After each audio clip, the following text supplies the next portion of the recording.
भारत माता की। दोनों मुट्ठी बंद करके पूरी ताकत से बुलाइए। भारत माता की।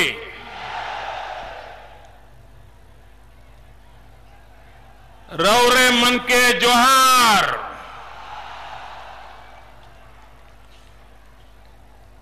भगवान बिरसा मुंडा की धरती को मैं प्रणाम करते हुए इस धरती के वीर नायक, त्यागी, तपस्वी, महापुरुष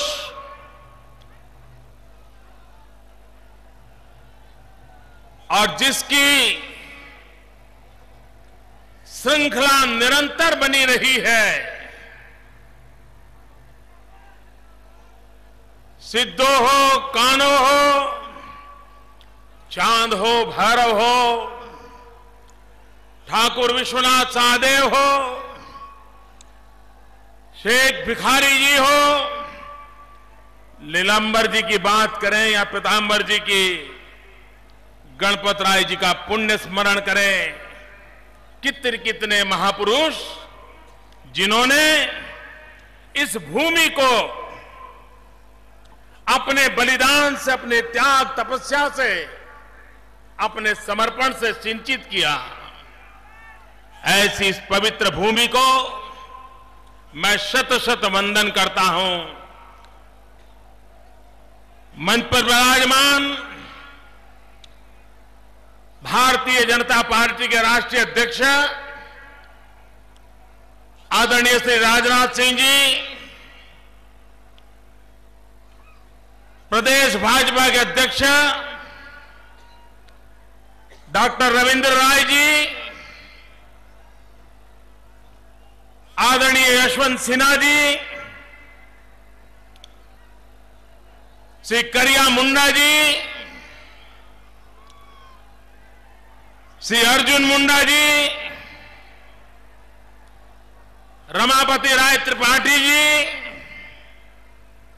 सौदान सिंह जी, रघुवर दास जी, सरयू राय जी, अभयकांत प्रसाद जी, प्रोफेसर दुखा भगत जी, यदुनाथ पांडे जी, लुइस मरांडी जी, डॉक्टर दिनशा गोस्वामी जी, श्रीमान पीएन सिंह जी, राम टहल चौधरी जी, मंच पर विराजमान सभी वरिष्ठ महानुभाव और विशाल संख्या में पधारे हुए प्यारे भाई और बहनों,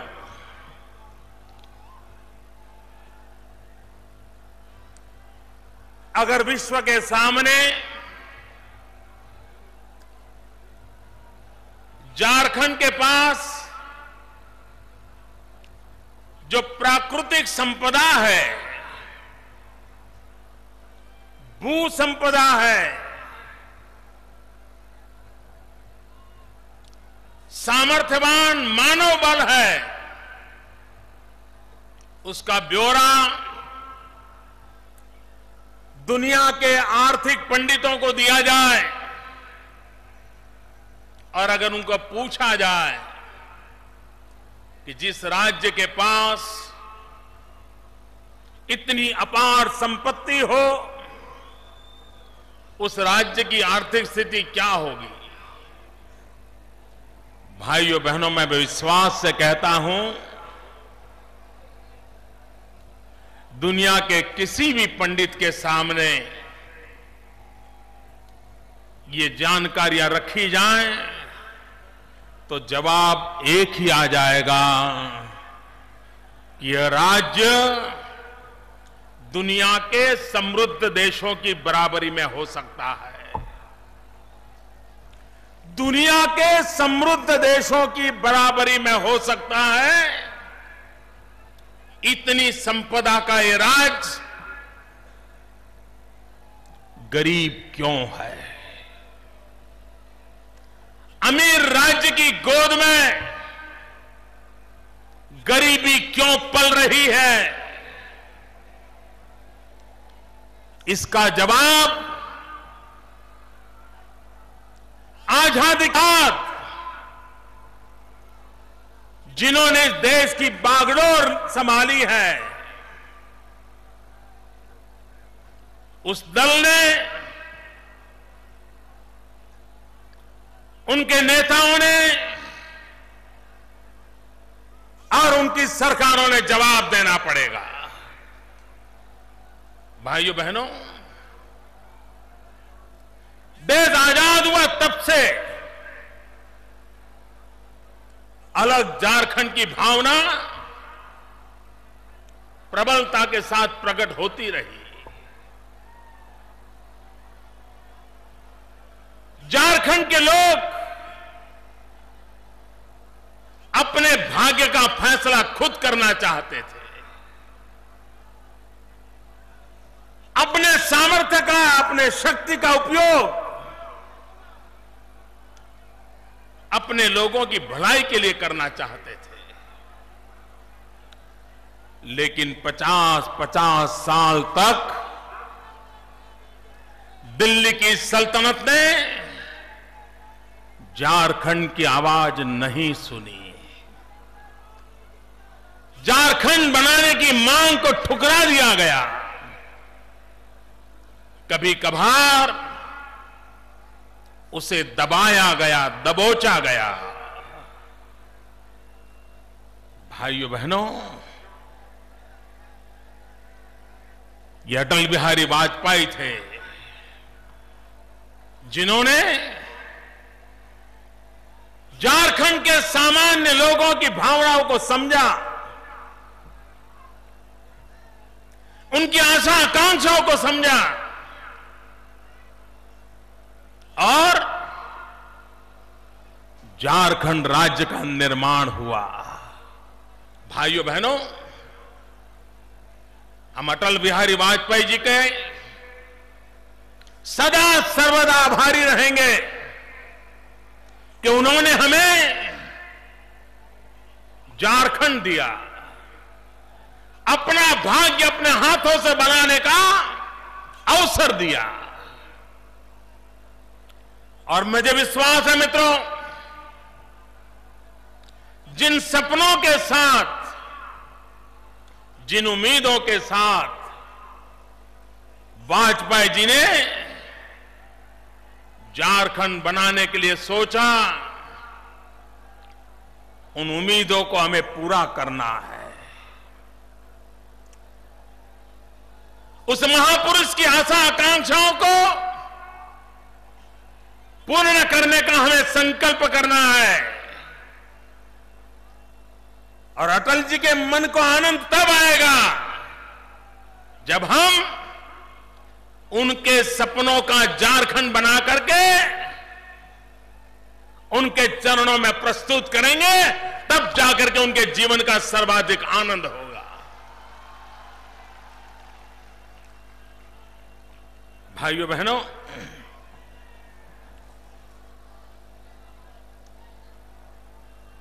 इतना सारा होने के बावजूद भी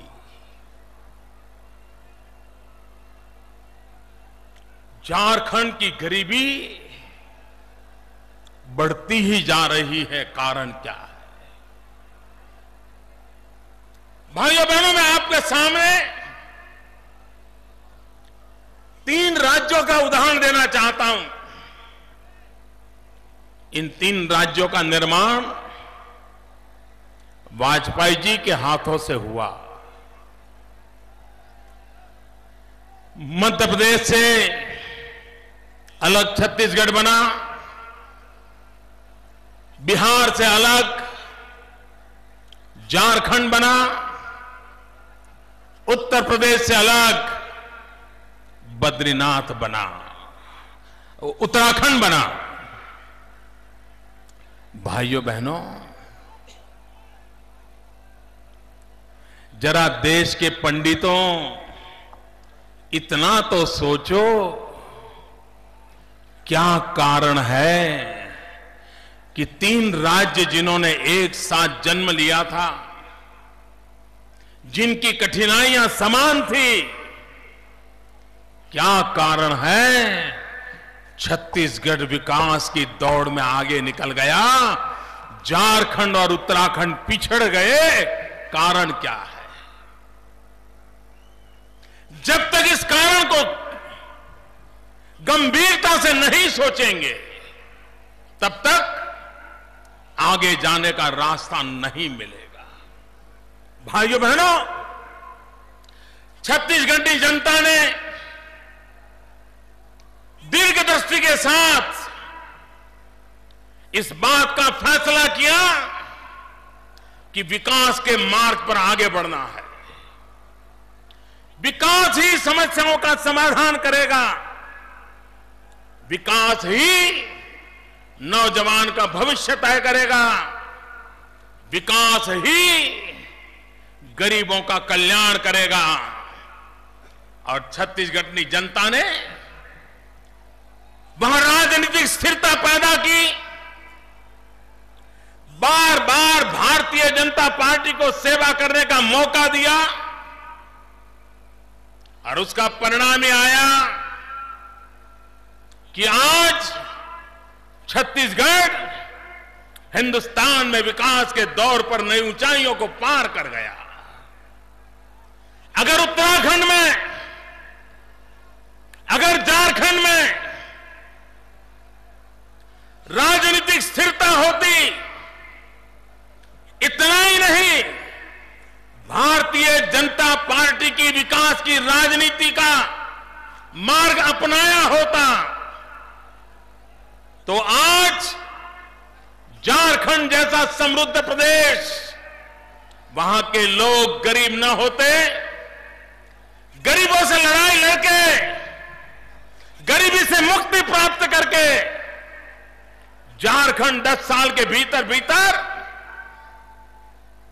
नई ऊंचाइयों को प्राप्त करने की स्थिति को पार कर लेता। लेकिन भाइयों बहनों, वो मौका खो चुके हम। मैं आज झारखंड के भाइयों बहनों कहना आया हूं, व्यक्ति के जीवन में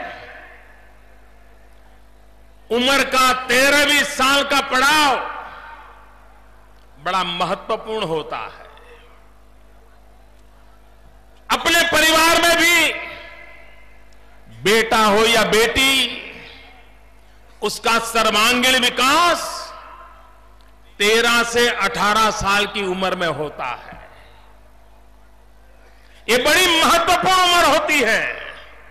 मां भी घर में चिखती है कभी कभी, अरे पिछले महीने तो कपड़े लाए थे, इतनी देर में तुम्हारे कपड़े छोटे पड़ गए। पहले बच्चा 2 रोटी खाता था, अचानक 6 रोटी 8 रोटी खाना शुरू कर देता है। हुलिया बदल जाता है, कद बदल जाता है, सोच बदलने लगती है, दलील करना शुरू करता है। 13 से 18 की उम्र व्यक्ति के जीवन में भी अत्यंत महत्वपूर्ण होती है। भाइयों बहनों, झारखंड ने भी 13 साल की उम्र पूरी की है। अब झारखंड के जीवन में 13 से 18 की उम्र का तबका अत्यंत महत्वपूर्ण तबका आ रहा है। और ऐसे समय झारखंड की भावनाओं को समझ करके उनका लालन पालन करने का सामर्थ्य रखने वाला 13 से 18 की इस आने वाली महत्वपूर्ण कालखंड में झारखंड को विकास की नई ऊंचाइयों पर ले जाने के लिए दिल्ली की मदद की जरूरत रहेगी, दिल्ली के सहयोग की जरूरत रहेगी। लेकिन आज जो लोग दिल्ली में बैठे हैं, जिन्होंने 50-50 साल तक आपकी झारखंड की मांग को भी ठुकराया था, जो आपको स्वीकार करने को तैयार नहीं थे, क्या उनके भरोसे आने वाले 13 से 18 के महत्वपूर्ण वर्ष आपका भला हो सकता है। पूरी ताकत से जवाब दो, भला हो सकता है।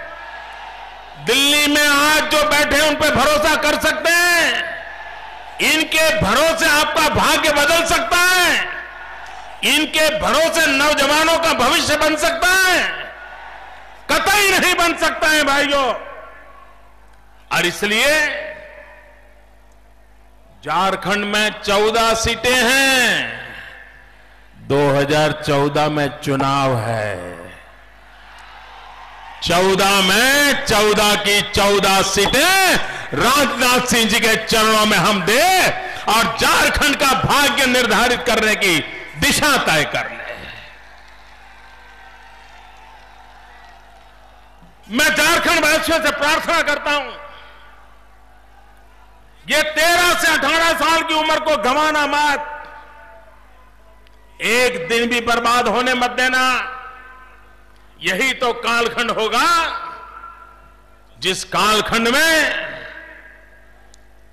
जो नीतियां बनेगी, जो दिशा तय होगी, जो गति निर्धारित होगी, वो झारखंड के सपनों को पूरा करने के लिए एक मजबूत नींव का काम करेगी। और इसलिए मैं आज झारखंड के भाग्य को बदलने के लिए, आपके सपनों के साथ जुड़ने के लिए, आपकी धरती के साथ जुड़ करके मेरे आदिवासी भाइयों का कल्याण हो, दलित पीड़ित शोषितों का कल्याण हो, गरीबी के सामने जंग हो, वो जंग हम जीते, इन सपनों को हम पूरा करें। भाइयों बहनों, मैं हैरान हूं, क्या कारण है कि जिस धरती पर एचईसी का कारखाना, जो कभी बहुत गर्व किया जाता था, विकास की धरोहर के रूप में माना जाता था, क्या कारण हुआ, वो भी लड़खड़ा गया। बेरोजगारी का मंजर मंडराने लगा। क्यों? मूल कारण यह है भाई, न इनको विकास की चिंता है, न इनको सुशासन की चिंता है। 2001 में जब मुझे गुजरात का दायित्व मिला तो हमारे यहां भी एक सरकारी पीएसयू था, गुजरात स्टेट फर्टिलाइजर कॉर्पोरेशन। और मुझे मेरी पहली मुलाकात में वहां के यूनियन वाले मिलने आए।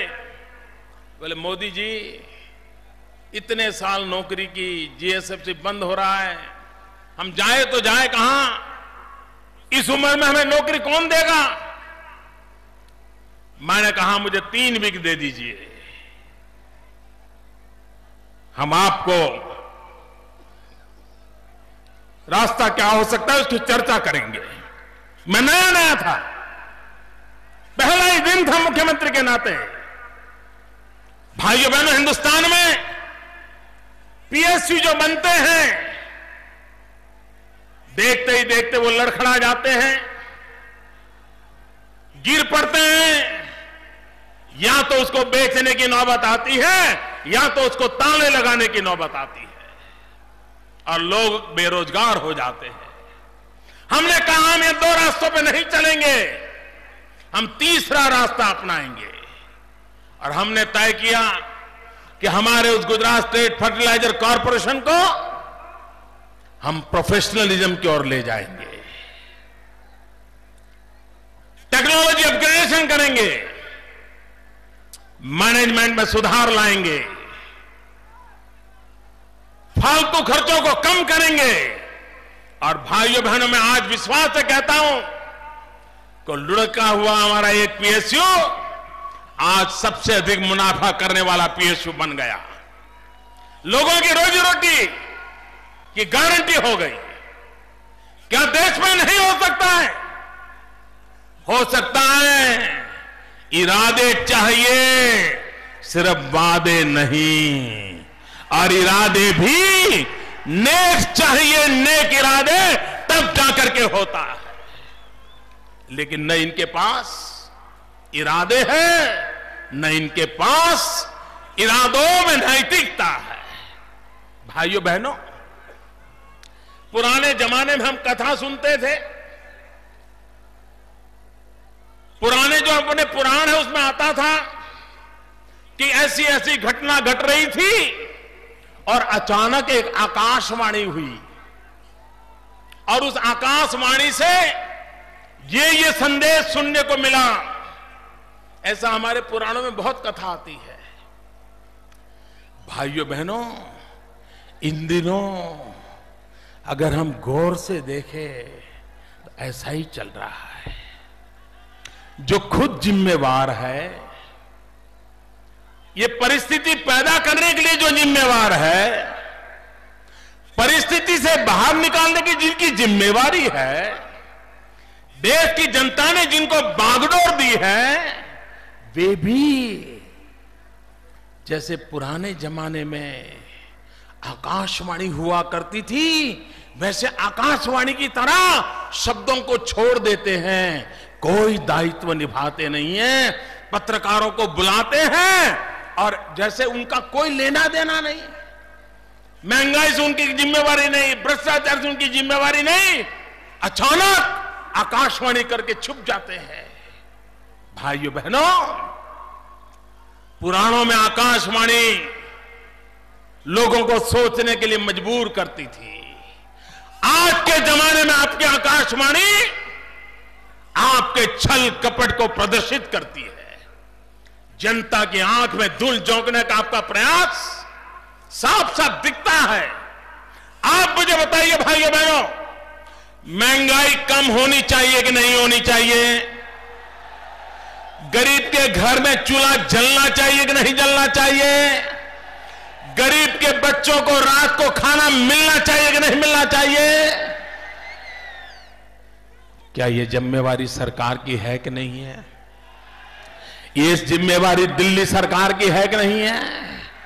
लेकिन ऐसे कह रहे हैं जैसे उनकी जिम्मेवारी नहीं है। और अभी तो कह दिया कि हमने मुख्यमंत्रियों को कह दिया है। मैं आज रांची की धरती पर, मीडिया के मित्र गौर करें, देश में महंगाई को लेकर के तूफान खड़ा हुआ।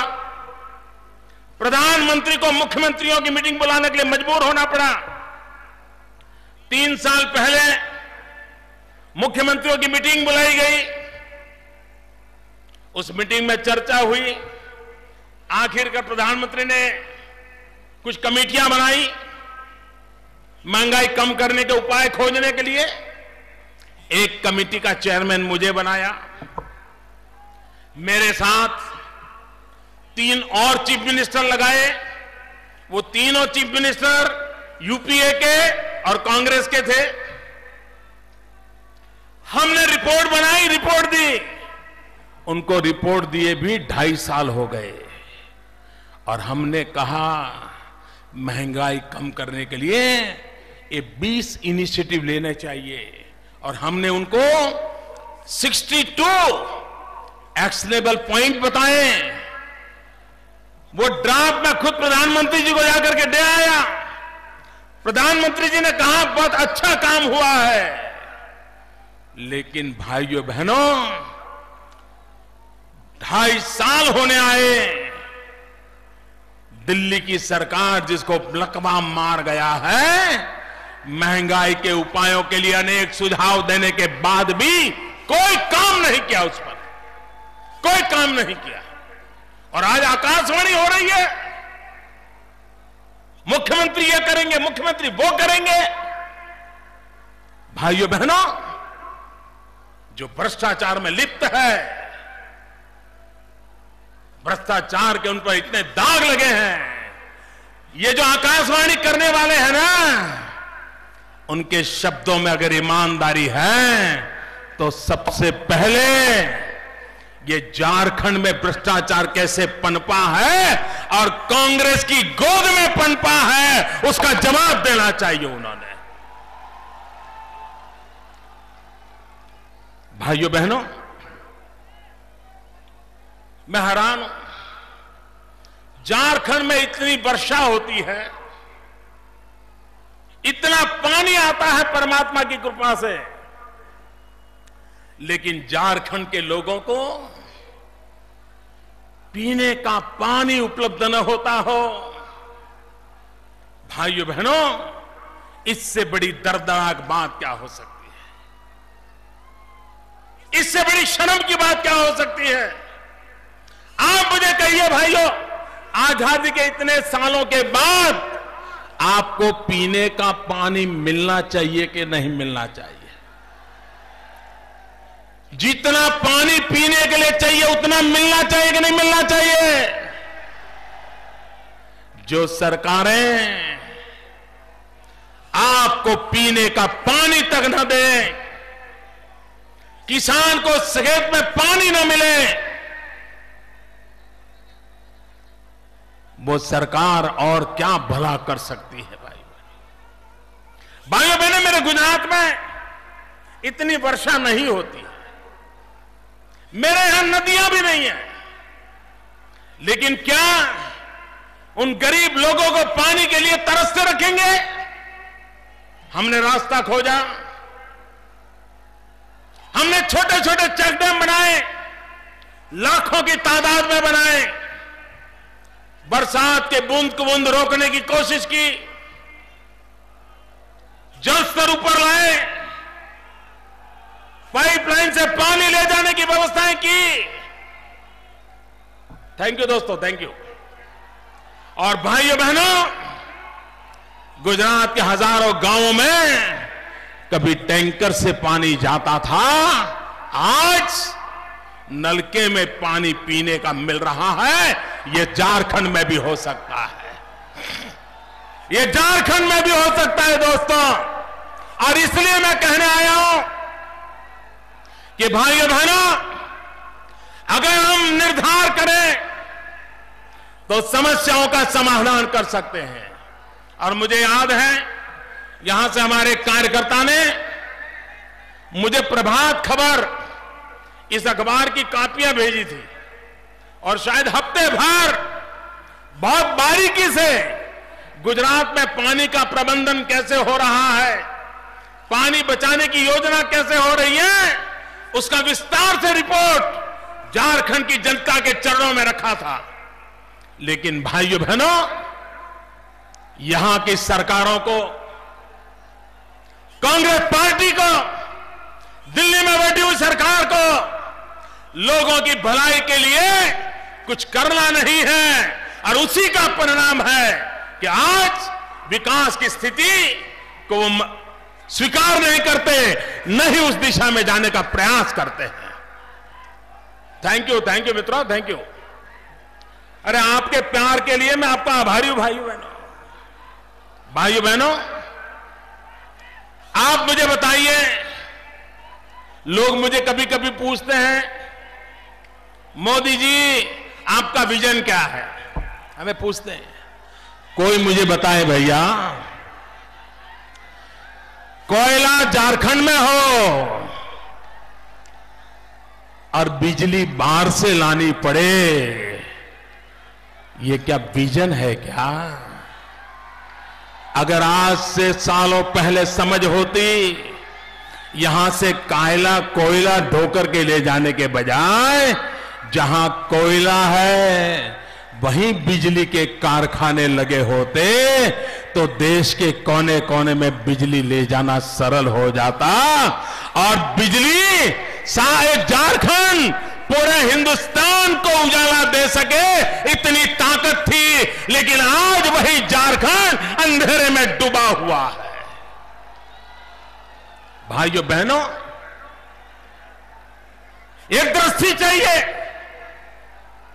आप देखिए, कोयले की खदानों पर ताले लगे हुए हैं। अरे इतना ही नहीं, सरकारों पर ऐसा अविश्वास हुआ है, एक मुट्ठी भर बालू भी नहीं उठा पाए, ऐसी स्थिति पैदा कर दी गई है। कौन पाप कर रहे हैं ये? कोयले की चोरी, कोयले का घोटाला, आज देश में 20,000 मेगावाट से ज्यादा बिजली के कारखाने कोयले के भाव में बंद पड़े हैं। झारखंड में कोयले की खदानों का काम बंद पड़ा है। यहां नौजवान बेरोजगार है, वहां बिजली के कारखानों के कारण नौजवान बेरोजगार है और बिजली के बिना लाखों कारखाने बंद होने के कारण पूरे देश की अर्थनीति चरमरा गई है। लेकिन न दिल्ली की सरकार को इसकी परवाह है, न दिल्ली की सरकार को इसकी चिंता है। और इसलिए भाइयों बहनों, अगर हम देश के नौजवानों को रोजगार मिले, इसे प्राथमिकता दे करके विकास की नई दिशा तय नहीं करेंगे तो हमारी युवा शक्ति भारत की भाग्य विधाता नहीं बन पाएगी। हमारी युवा शक्ति भारत की निर्माता नहीं बन पाएगी। और इसलिए भाइयों बहनों, नौजवान को रोजगार मिले, नौजवान को शिक्षा मिले, नौजवान के लिए स्किल डेवलपमेंट का काम हो, उस पर हम जितना बल देंगे उतना ही हमारे नौजवानों को झारखंड छोड़ करके अड़ोस पड़ोस के राज्य में रोजी रोटी कमाने के लिए जाना नहीं पड़ेगा। और इसलिए भाइयों बहनों, मैं आज आपसे कहने आया हूं कि आप आजादी के इतने सालों के बाद भी जो निम्नतम आवश्यकताओं की पूर्ति के अभाव में जीना पड़ रहा है, उसके सामने झारखंड एक बन करके अपने सपनों को पूरा करने के लिए भारतीय जनता पार्टी को साथ दे, सहयोग दे। मैं आपको विश्वास दिलाने आया हूं, झारखंड के भाग्य के निर्माण में भाजपा में दिल्ली की सरकार बनेगी तो कभी हम कोताही नहीं बरतेंगे, कभी हम पीछे नहीं रहेंगे। ये विश्वास दिलाने के लिए मैं आया हूं। भाइयों बहनों, अब कांग्रेस पार्टी इस देश के लिए बोझ बन गई है। कांग्रेस स्वयं देश के लिए एक संकट बन गई है, क्योंकि कांग्रेस जनता से कटी हुई है। जनता को क्या चाहिए, ये कांग्रेस पार्टी को, उनकी सरकारों को, उनके नेताओं को, उनके मार्गदर्शकों को जनता की आवाज सुनाई नहीं देती है। वे जनता से कटे हुए लोग हैं। और इसलिए भाइयों बहनों, समय की मांग है हम जनता की आवाज को पहचाने। देश की जनता को विकास चाहिए, विभाजन नहीं चाहिए। देश की जनता को अवसर चाहिए, राजनैतिक अवसरवादिता नहीं चाहिए। देश के नौजवान के हाथों में हुनर चाहिए, उसे राजनीतिक हथकंडों की जरूरत नहीं है। देश के युवाओं को कौशल्य चाहिए, देश के युवाओं को कौमवाद नहीं चाहिए। लोगों को रोजगार चाहिए, राजनीतिक उठापटक नहीं चाहिए। लोगों को सुरक्षा चाहिए, सांप्रदायिकता का जहर नहीं चाहिए। किसानों को बिजली चाहिए, जातिवादी आश्वासन नहीं चाहिए। बुजुर्गों को सहारा चाहिए, संघर्ष नहीं चाहिए। ये भाव को लेकर के जन सामान्य की आशा आकांक्षाओं की पूर्ति के लिए हम कुछ करने का संकल्प करें। भाइयों बहनों, ये आकाशवाणी करने वाले लोग न देश का भला कर सकते हैं, न देश के सपने पूरे कर सकते हैं। झारखंड के मेरे भाइयों बहनों, यह ऐतिहासिक रैली है। मैं जब हेलीकॉप्टर से देख रहा था, मीलों तक लोग कतार लगा करके आ रहे थे। पता नहीं अभी भी पहुंच पाए होंगे कि नहीं पहुंच पाए होंगे। ये दृश्य अपने आप में देश के भविष्य की तस्वीर दिखा रहा है दोस्तों। और भाइयों बहनों, मैं साफ देख रहा हूं 2014 का चुनाव, ये चुनाव एक जन आंदोलन बन जाएगा जो कुशासन के खिलाफ जंग में परिवर्तित होगा, जो सुशासन के लिए नई सरकार को स्थापित करने का आधार बन जाएगा। और इसलिए भाइयों बहनों, विकास के मंत्र को लेकर के हम आगे बढ़े, नौजवानों का भविष्य तय करें, माताओं बहनों के सम्मान और सुरक्षा को प्राथमिकता देते हुए विकास के मार्ग पर ही चलना होगा। इसी शुभकामनाओं के साथ आपका बहुत बहुत धन्यवाद। फिर एक बार आप सबको जोहार।